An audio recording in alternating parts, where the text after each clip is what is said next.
So folks, let's have the third and the last session of our symposium. Thank you all for staying on and welcome back. So in this last panel, we are going to have Dr. Stephen Ross from English, Dr. Daromir Rudnyckyj from Anthropology, and Dr. McMahon from Sociology.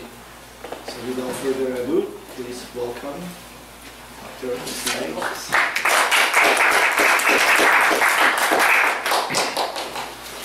All right, so I'm substantially less organized than the other speakers have been, and the talk will be less polished, but I'm going to do things like that to make sure you don't fall asleep. It's Friday afternoon, everyone's had food, it's nice and warm in here, there's no visuals. I'm going to do my best to keep you awake.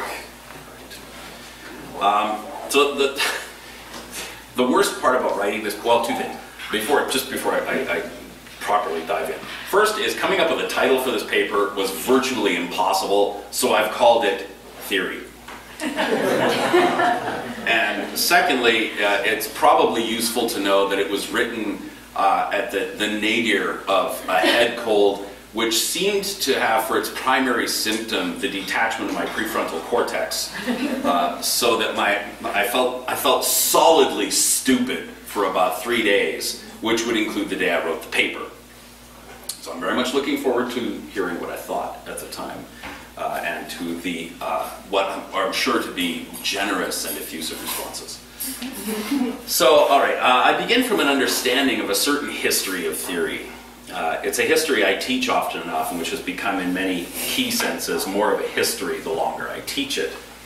That is, theory, at least in English, appears to be on the wane, or rather, what people mean when they say theory has changed since the last couple of decades of the 20th century.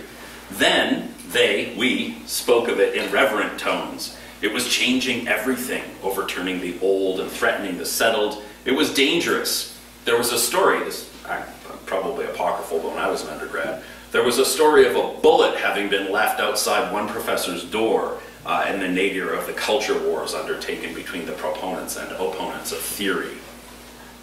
Now, theory is understood to name an historical phenomenon. It has run its course and come to an end. Look at the book titles. After Theory, Terry Eagleton. Catastrophically bad book, by the way. I wouldn't spend any time or money on it. Theory After Theory. I like that one a lot. Of course, on the plus side, there is many more titles postulating a future for theory, though not always very optimistically. Right? So there's the future of theory, a future for critical theory, crimes of the future, psychoanalysis and the future of theory, and so on. So a lot of talk about the future of theory and, of course, the pastness of theory as well. My own department, English, is considering this question immediately. With longtime CSPT faculty member Evelyn Cobley just recently retiring, theory seems to be on the decline. We may be reducing our theory offerings at the undergraduate level, and certainly will be changing how we teach it at the graduate level. So as a way of entering into this conversation then, and keeping an eye on the future of CSPT in particular, I want to present 3 provocations to discourse, 3 invitations, or maybe they're injunctions to talk. But first, a prolegomena. Generally, when one hears criticisms of theory, one hears one or more of the following 3 objections, and one in this case is me, in case you hadn't figured that out, when I hear these objections. Number 1, theory is dead. This is the wishful thinking complaint. Right? This is the one I've been hearing since 1980. It declares a wish. I wish theory were dead.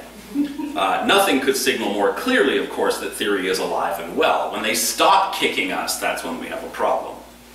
Number 2, everyone already does theory. This is the Hegelian fallacy. Theory is always already everywhere, so it doesn't have to be anywhere. We don't have to teach it because it's already here. And number 3, theory is self-indulgent, and this is the activist apology. Theory affects no change in the world and simply gratifies theorists' sense of their own intelligence. It doesn't even care if it's true so long as it can be new and exciting. And this is You know, this is a live criticism. This is one I was just telling Dar I heard leveled mere weeks ago in the Faculty of Humanities. It's perhaps needless to say, I think at least to this audience, that all three of these indicate little more than intellectual lassitude. Theory is and was new and difficult. It presents challenges to accepted modes of thinking. It defies us to settle on a given viewpoint or to settle our perspective on the world. It's uncanny. It's unheimlich. It's unhomely. It makes us less at home in the world, and as such is fundamentally uncomfortable. It's only natural that many will shy away from the challenge, preferring complacency over discomfort and taking refuge in canons of thought that have served perfectly well so far.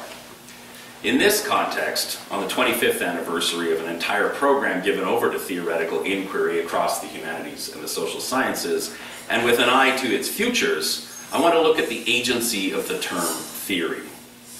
And the term as we have it derives from the ancient Greek, theoria, which is most often glossed as spectacle, viewing, or contemplation.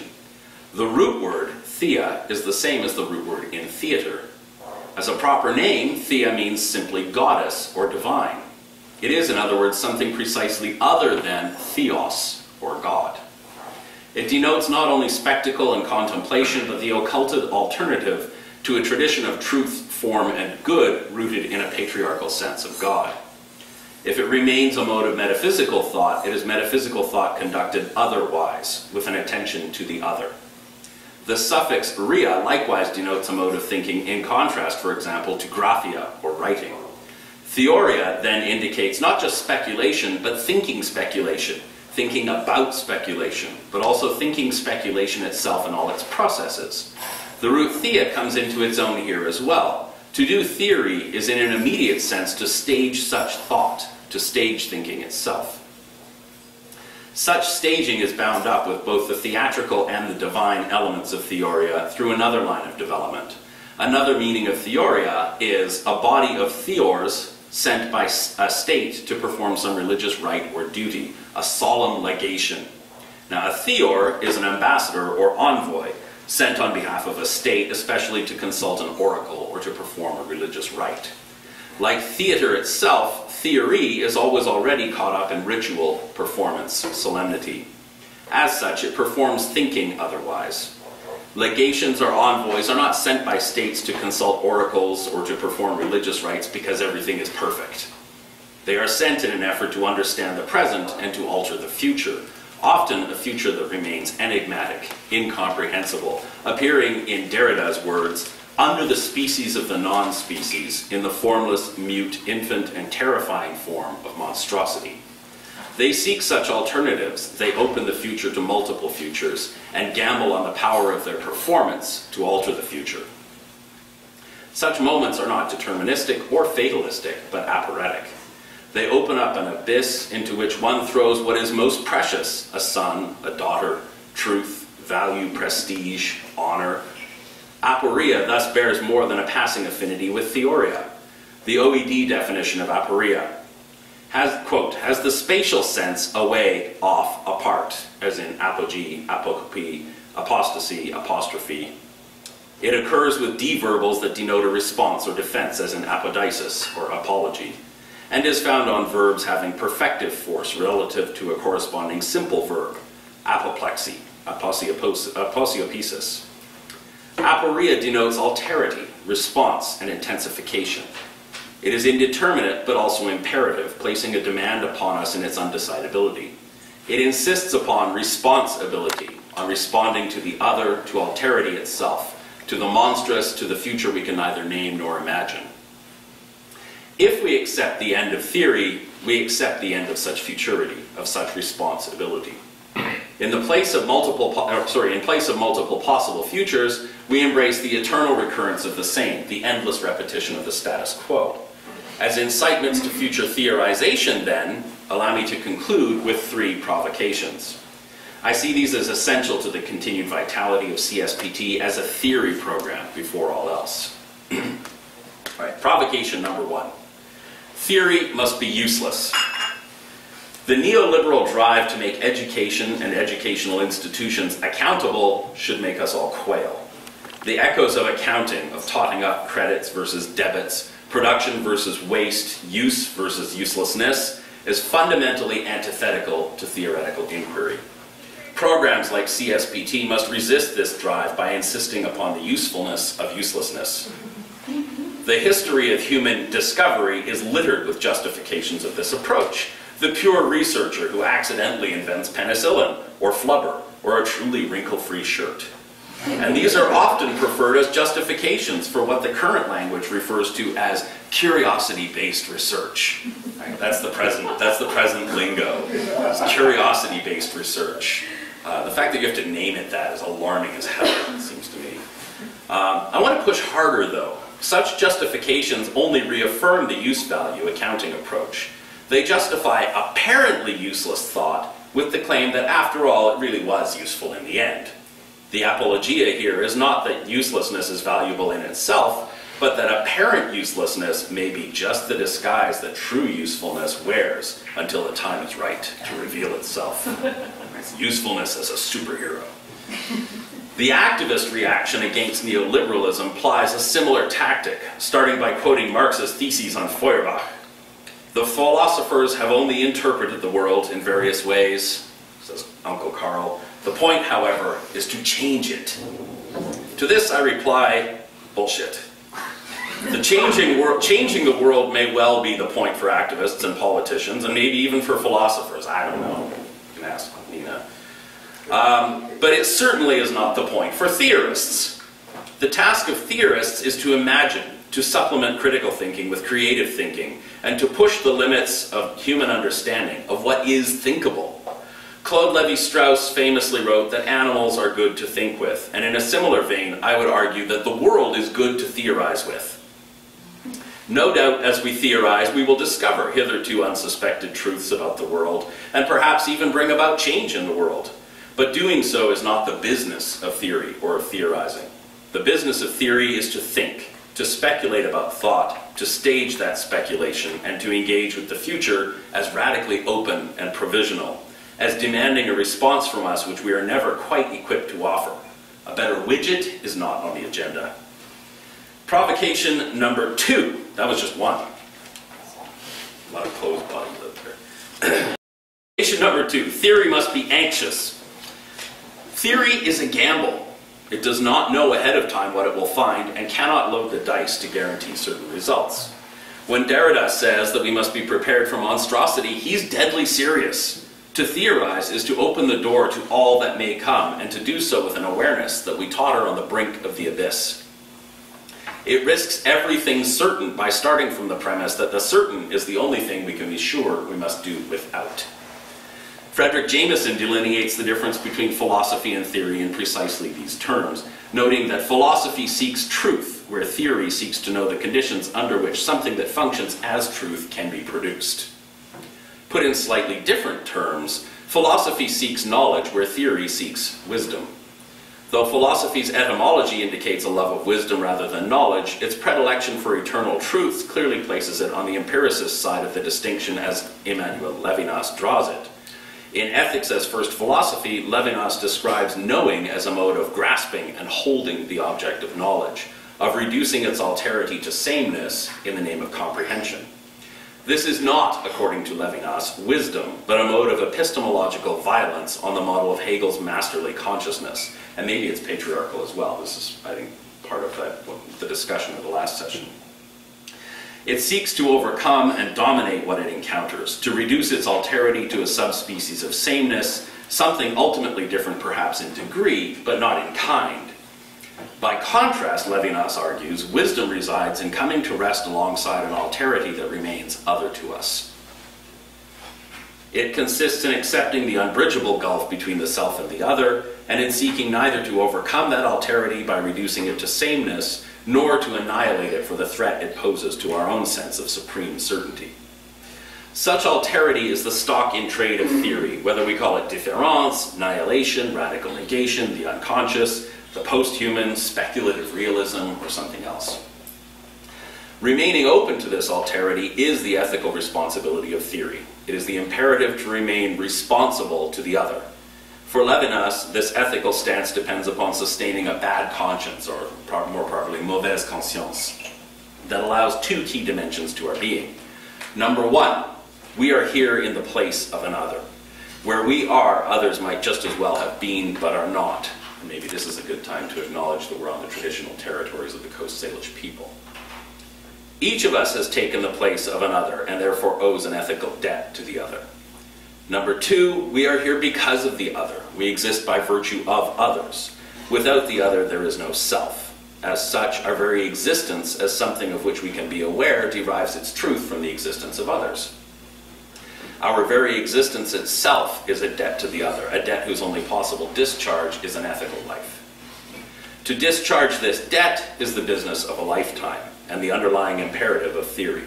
Remaining alive to this debt means a lifetime of bad conscience, of restless discovery and exploration of being otherwise. It means facing nakedly the multiplicity of other futures that open up before us. More than that, it means rejecting out of hand the sufficiency of any system, moment, or pattern of being. By definition, all such systems, moments, and patterns depend upon exclusions, annihilations, erasures. As such, they are all radically unethical. The only ethical remedy is to embrace the residue, to reject certainty wherever it manifests. Doing so means learning to live without certainty, learning to live anxiously. The only truly unethical standpoint is the standpoint of certainty, of thinking you know, of mistaking what you believe for knowledge. Resting with the contingency of what one believes is essential to the anxious project of theory, and perhaps the most difficult demand it places upon us. Provocation number 3. You should think of each one of these as a sort of sharp stick that I'm jabbing at you, more or less menacing fashion. Provocation number 3. All theory is aesthetic theory. All theory is aesthetic theory in 3 ways. First, just as successive regimes of visual representation in art have taken the world as it is and represented it in divergent ways, so theory affords novel perspectives upon what we thought we knew. The aesthetics of theory means reimagining what is from a different viewpoint precisely to generate a better understanding. Most recently, object-oriented ontology has tried to make us think through the given world of objects around us as agential. Right? How does a chair think? One vein of animal studies has sought to think from the perspective of non-human animals. What indeed is it like to be a bat? Such experiments in thought are not always productive, and sometimes they're just silly. But they are vital to the theoretical enterprise of constant disruption and reconfiguration. If Agamben had not encouraged us all to consider the concentration camp as the paradigm of modernity, we might not have come to understand much else about sovereignty, fascism, and the formation of human community. If Derrida had not encouraged us to consider animals as animaux, with mot, the French word in there, we might not have come to realize the inevitable, though exceedingly slow, deconstruction of the human itself as a stable category. Second, theory is aesthetic in its total commitment to the imagination. Theory depends vitally upon our capacity to imagine alternatives to what is, even simply to imagine that alternatives are possible. It depends upon our ability to regard a given configuration, to detect its hidden order, dynamics, and operations, and to judge them. Aesthetic denotes cognition by the senses, but only in its most impoverished sense does this mean simply coming to know the world or its ways. In the much richer sense, as Drusilla Cornell argues, this means also coming to imagine, to use our senses to sense that which is not, or at least not yet. It means employing our senses to detect what is missing, what has not yet been thought, spoken, or represented, and to attempt to give it life. There's a very good reason why so many theorists turn to poets, novelists, painters, playwrights, and musicians to elucidate their approaches and concerns. The aesthetic sense at work in all theoretical work is inescapable and bespeaks a much stronger link between theoria, poiesis, and techne than we often allow. Third, theory must be aesthetic inasmuch as it must provide pleasure. At its best, it'll even be beautiful. One of the chief virtues of theory is precisely the intellectual pleasure it affords us. Indeed, if we're allowed to follow a line of thinking about pleasure from Bataille through Foucault, then we really ought to recognize that this aspect of theory is directly tied to its uselessness. It is jouissance, pure expenditure with no issue. It is the giddy climax attendant upon the mise en abîme of endless recursivity. Even in its anxious modality, theory opens us up to the potential of sudden moments of beauty and joy. The first time I understood the full splendor of the Hegelian dialectic was such a moment for me. Its elegance actually astounded me. We lose sight of this aspect of theoretical inquiry at our own peril. Intellectual pleasure is still pleasure, after all, and we must honor the enjoyment of theory or risk becoming humorless drones in a Benjaminian vision of hell. Concluding prescription. So you haven't had enough. There's more. But wait. I conclude with 3 injunctions. The rule of 3 seems to have taken hold of this paper at some point. I'm not sure when that happened. It's Hegel. All roads lead to Hegel. See, he's everywhere. I conclude with 3 injunctions offered as hopes for the future of CSPT at UVIC. First, let's embrace our uselessness, stand up for it, and celebrate it. Let's insist upon it as simply the best way of resisting the neoliberal instrumentalization of the university. What we do best is think. Thinking takes time, wanders the byways and highways of possibility, and steadfastly rejects the demand that it explain itself. So let's take the time to think differently, just for the sake of thinking differently. Let's explore indigenous theory, disability theory, animal studies, speculative realism, theology, Marxism, post-Marxism, and anarchist ideas solely for the sake of doing so. Like learning another language, you may never speak to another soul. It is simply a good thing to do. Second, we should put up a big sign that reads, "Welcome to the Age of Anxiety." W.H. Auden christened the post-war era with this term in 1947, and it has perhaps never been more apt. Though we can never really settle into anxiety, we will have to learn to live with it. The university is changing, as is our world. We must strive to remain open to that mutability, to its permanent possibility of monstrosity. To turn away from that anxiety and preference for stability, certainty, black and white solutions is precisely to lapse into the sort of thinking that theory by definition opposes. When you think you're right, when you're certain that you're right, make sure that you never silence the still, small voice in the back of your mind reminding you that more than likely, you've got at least something, if not everything, wrong. Third, have fun. We won't like all of what we read or even all of what we think. Sometimes it will be painful and difficult and itchy and maddening. But on balance, I think we keep doing it all because we love it. And we love it at least in part, hopefully mostly, because it gives us pleasure. So, as Zizek might put it, let's refuse to give way on our desire. Let's insist upon the jouissance of thought without aim and embrace our role as the last true avant-garde. Thank you.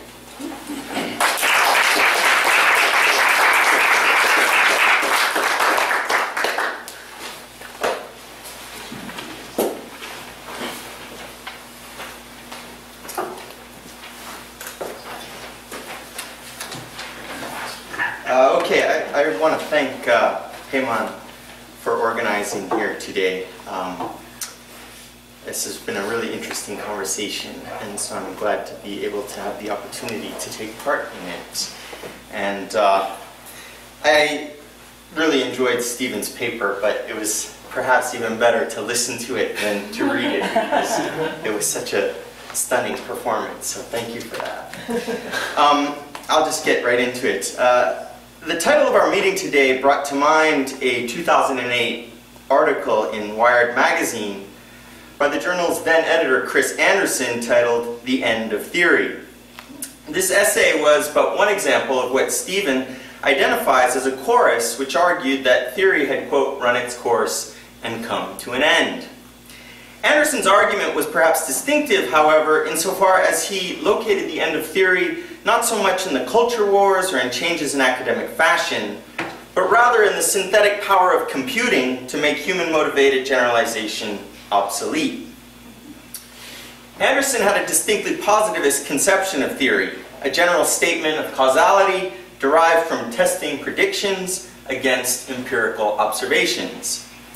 So the story went, theory had reached the limit of its utility due to the massive increase in the power of computer algorithms to build models, identify correlations, and map patterns.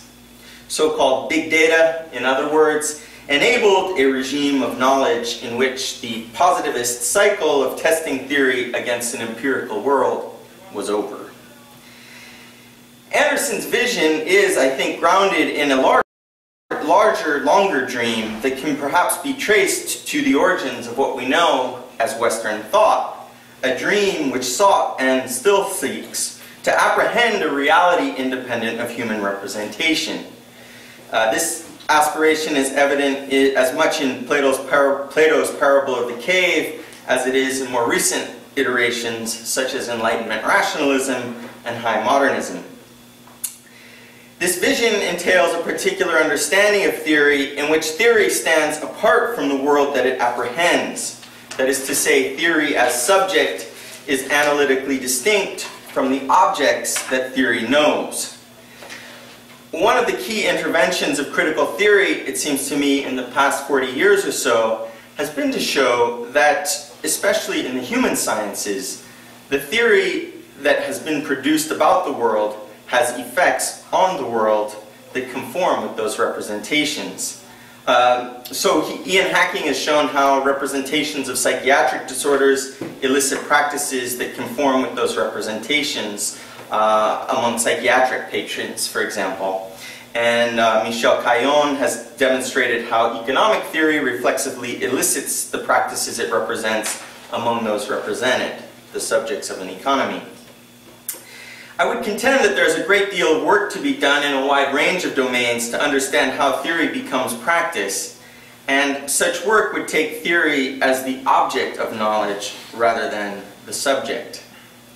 Which brings me to Stephen's excellent paper, excellent and insightful, I should add, paper. Stephen leaves us with 3 provocations, and given their intention to incite, I'll take the bait, starting with the last one first. You've prodded me with the stick. I should note that this is roughly the order of the degree to which I found them provocative. First, or perhaps I should say last, Stephen claims that all theory is aesthetic theory.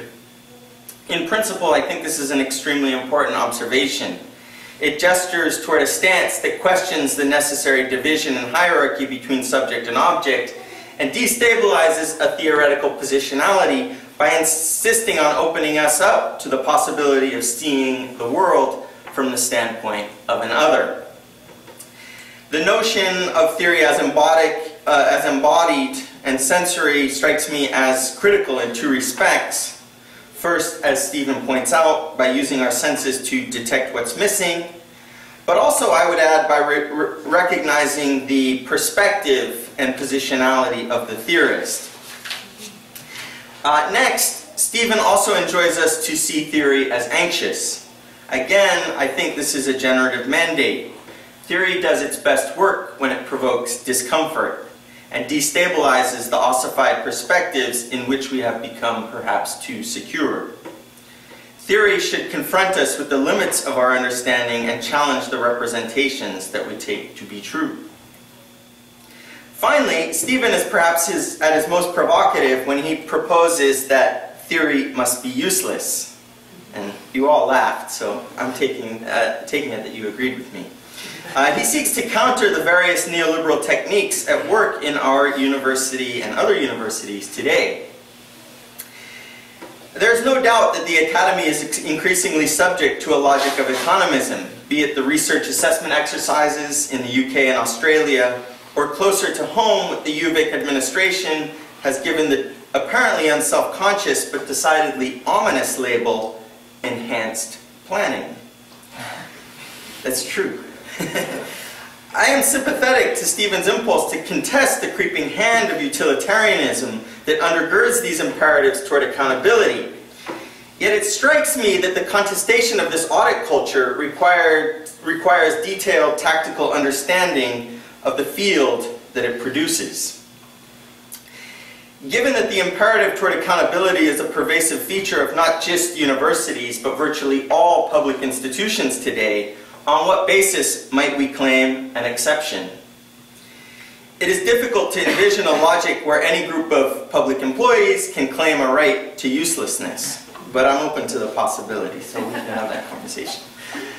I found something a little perhaps more problematic with this claim rather than that in the ethics of the public. I wonder whether deeming theory useless fortifies the very logic that ascribes value to some forms of knowledge while judging others worthless. In other words, by proclaiming theory as without use value, do we risk reifying the system of classification and calculation, the very accounting approach, in Stephen's words, that we find so revolting? I wonder if a more effective form of engagement with the audit culture and its imperatives towards accountability, measurement, and calculation would be to examine the logic and indeed the theory on which they are founded. Might it be more generative to subject the theories that undergird economism themselves to analysis and introspection, rather than resisting the obligation toward utility by circling the wagons around the citadel of abstraction? Might we tactically engage the acolytes of accountability by showing how exotic their constitution of reality in fact is? Such an approach might show how economism has been historically constituted as a logic of government. It might detail the gaps in measurement and assumptions and false equivalences that auditors deploy in creating our world. It strikes me that there is a growing interdisciplinary body of work to guide us in this pursuit. From Michel Cayon's research on how economic theory shapes markets that I mentioned earlier, to Mary Puvey's analysis of the credit economy in Victorian literature, to Tim Mitchell's work on how economists constitute the object that we understand as economy. It seems to me that this is an urgent task. Rather than inscribing a logic that denotes worth to some academic pursuits and devalues others, we have the tools at our disposal to, if you will, problematize that logic. And in so doing, we might do what theory does best: denaturalize assumptions and make strange what we take for granted. Finally, to conclude, I might offer a provocation of my own, which would be to ask whether theory is in fact the best rubric for our collective undertaking. I ask this not to undermine what I take to be this collaborative project, but instead to inspire a reflection that might ultimately strengthen it. Our conversation today is framed by an invocation of the necessity of theory. But following from my earlier point, I wonder on what basis we might be able to claim the indispensability of theory. I'm prompted to this reflection by two observations. First is the recollection that the T in the acronym CSPT refers to thought, not theory. And it might be worth reflecting a bit on the traffic between thought and theory. Is thought necessarily theory?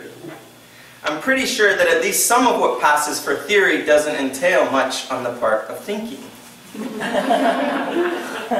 But it strikes me that inquiries under the rubric of cultural, social, and political thought might be able to do more than what we can do with only theory.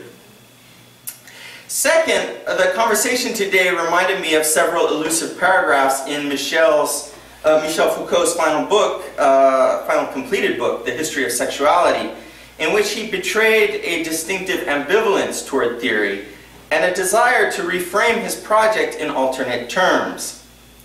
Thus, he hoped his work on sexuality would, and I quote, move less toward a theory of power than toward an analytics of power. That is, toward a definition of the specific domain formed by relations of power, and toward a determination of the instruments that will make possible its analysis. And so I think it's worth kind of thinking of these two terms, theory and analytics, and why Foucault at the end, or toward the end, got uncomfortable with theory. Dismissing accounts that represented power as repressive, Foucault realized that his own theorization of power as productive led to an impasse in which, quote, you are always already trapped.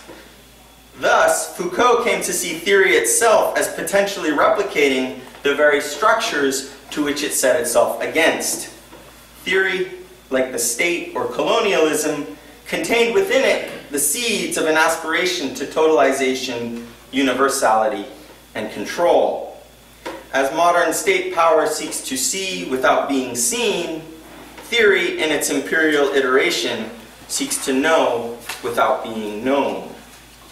And in so doing runs the risk of becoming the very edifice it seeks to unmask. And analytics, on the other hand, might be more mobile, more temporary, less general, and more particular, developed for tactical struggles rather than titanic conflicts, and once exhausted, consigned to a dustbin or redesigned in DIY fashion from its constituent parts for new tactics and new struggles. And so perhaps an analytics built on concepts offers an alternate ethics of scholarship, an ethics better suited both toward understanding our current predicaments and also to figuring some way to live through them. In sum, a regime of knowledge we can live with rather than live under.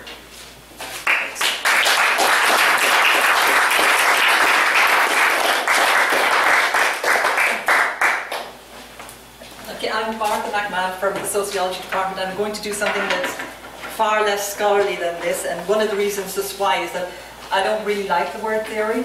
I remember when I was in grad school, I was one of the early times I remember, and we were at some student conference, and one of my colleagues who was a PhD student at the time, he had a beard, and he started talking about Habermas, and my friend said, the voice of God. And that is how theory has come into my life a lot of the time. Capital T theory, the voice of God. Now Stephen says it's not God stuff anymore, but the priests are still there, I think. And so I'd like to ask, what passes as theory? Okay. Not in any abstract sense, not saying it should be this or it is that or isn't that. What actually is done as theory? And you could look at what goes on in our courses. What courses are considered theory, what courses are not. Okay. I teach a course in feminist theory. We changed the name to feminist theorizing. It used to be one of our theory courses. It's no longer one of our theory courses. I don't know why feminist theory wouldn't be a theory course, but it's no longer one of our accepted theory courses. So I asked my students the other night, I said, I'm going to this conference on theory. What's theory to you? Well, a few of them really liked it. There was two of them who said, I've got that kind of mind. I love it. And just like, this is the way my mind works. I love it. The others said, they kind of groaned and said, yeah, I know we should do theory, but they found that it didn't really help them connect with their lives. I don't think that is just intellectual laziness. I think that is part of what we need to do, is to be able to make theory much more alive in people's lives. I actually should say theorizing, I'm contradicting myself. I like the concept of analytics, because again, by feminist analysis, you come and you get a concept like gender and like concepts, what's a concept? Well, rather than do that, you get Barbara Marshall who tells you gender is a concept that is analytically and politically enabling. It allows you to see things you wouldn't otherwise see, and it allows you to act on the world in ways you couldn't see. It doesn't tell you what to see, but it gives you the kind of resources that help you live in the world. And maybe that's what I would like to see our theorizing about, is helping us live in the world. It's a difficult thing to live in this world. And I think that's what my students were saying, is that it doesn't really help them that much live in the world. And they're very concerned about global injustice, local injustice, food, sweatshops. They're overwhelmed with the things they see in their worlds. They are overwhelmed, they don't know what to do.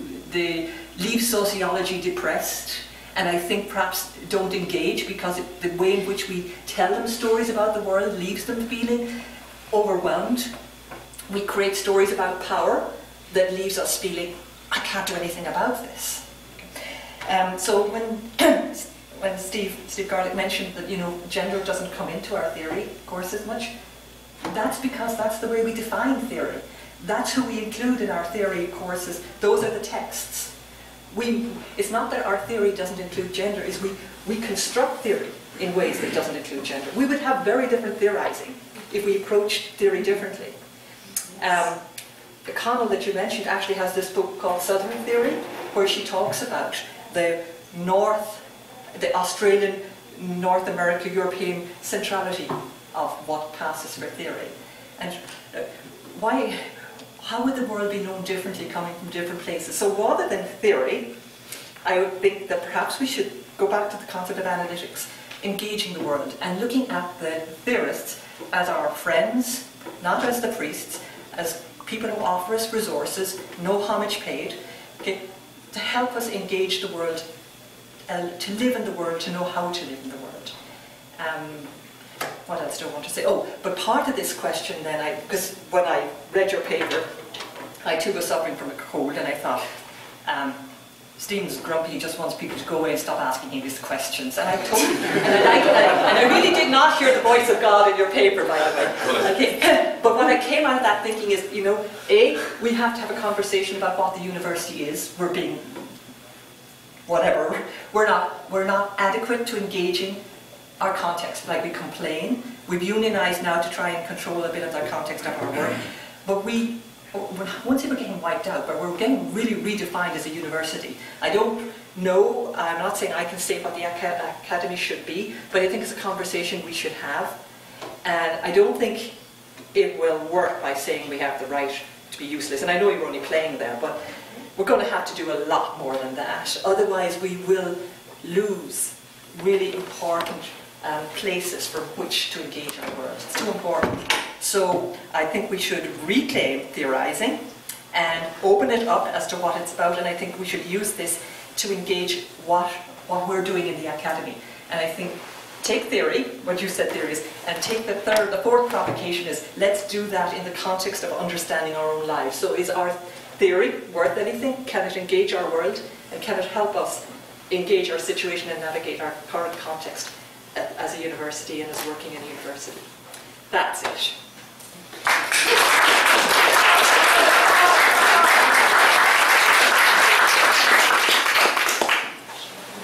Thank you. So, Stephen, would you like? Oh, God. Right. We did a lot of provocation. Yeah. Yeah, people are provoked. I like it. Right, okay. I think I'm trying to think about how to respond. And I think that perhaps really it comes down to one thing for me, which is, you know, and maybe it's best illustrated by my experience teaching the CSPT core seminar, you know, when dirt was new. I don't know, it's like a million years ago. And I noticed that the students could come, very, very smart students. They come in, and every week they came in and they just immediately set about shredding whatever the reading was, picking it apart. You know, they were, I mean, supremely skilled critical thinkers. And you know, after about a month, about 4 weeks into the term, I just stopped them and say, you know, that's only half the job, right? The other half of the job is thinking up answers to the questions you're posing, and trying to think your way out of the dead ends you think you've identified. You know, Hart and Negri are not dummies. And yes, there are problems with their analysis, and you've pointed out the problems, but you also need to think your way out of them. And that experience has been bothering me for a long time, because I thought, on the one hand, what I was seeing was a profoundly ungenerous approach to these readings, but also a kind of near total supremacy of the critical impulse over the creative impulse. And I've been sort of increasingly thinking lately that critical theory needs also to be creative theory. And that this is why I was insisting on that aesthetic dimension, right? So, I mean, when we get drones thought of as the liquid eye, right? The liquid eye, and that's, what the hell is, what is that? I mean, I could conceivably describe the Victoria sky, right, as constantly raining on us, but at the same time, you know, it's an image, it's a metaphor that is profoundly evocative, and is, in fact, I would say, a creative gesture. So I guess my response, really, I mean, they're obviously perfectly legitimate criticisms. I have to say, I myself was surprised by one or two of the things in the paper, having written it in something of a fog. But you know, the two things, I guess. One is I'm really not sure about analytics. It strikes me that you know, analytics, the temporary, the tactical, the sort of hit and run, and then reassemble. You know, take apart your RPG and turn it into something else and go and hit and run again. Already kind of concedes the totality of the system. That is, that it's not radical enough for me, and today. I need to put that all sort of provisionally. It's not enough for me today. I think the question about what passes as theory and Southern theory and subjecting theory or thought or whatever to precisely those alternative perspectives, yeah, preach. That's what I want to hear. I think that's fantastic. That's what we ought to be doing.